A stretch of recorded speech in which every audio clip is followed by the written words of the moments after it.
Donald Trump really likes to brag about his brains.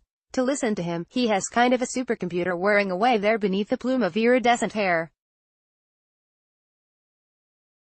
He can do anything better than anyone else, whether it's spending a few hours learning about nuclear strategy or winning trade wars.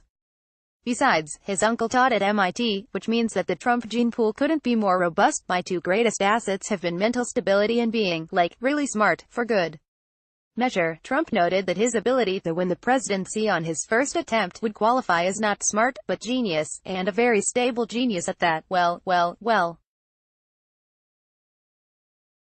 Now it turns out that Trump went to great lengths to suppress his high school transcripts.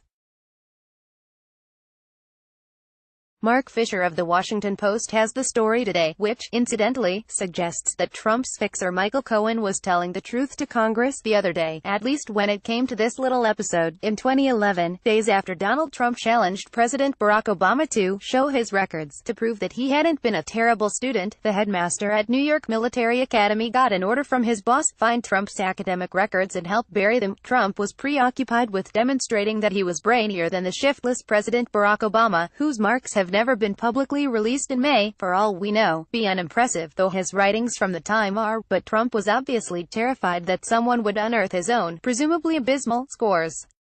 Trump had real reason to worry. His self-presentation as gleaming with native intelligence may well have been based on, to use his favorite term, a hoax.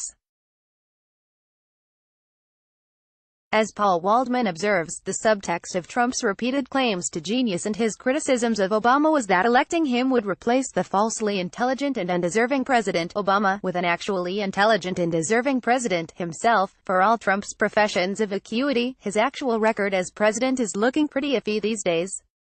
For one thing, it turns out he had his namesake's son sign checks to Cohen to reimburse him for his outlays to the importunate Stormy Daniels. So now Trump Red Phils could be enmeshed in legal woes over the payments.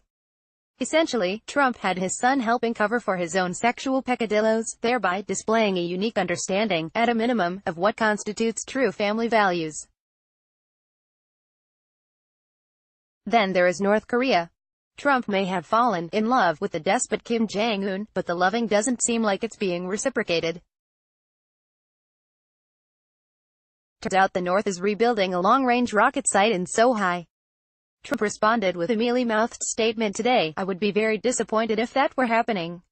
It's a very early report. I would be very, very disappointed in Chairman Kim. I don't think I will be, but we'll see what happens.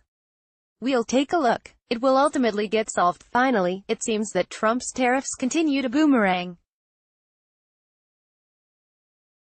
The trade deficit, far from narrowing, hit a record high with China, reaching $419.2 billion in 2018. The overall deficit hit almost $900 billion. So much for Tariff Man. Trump may boast about his acuity, but he's getting schooled by America's competitors.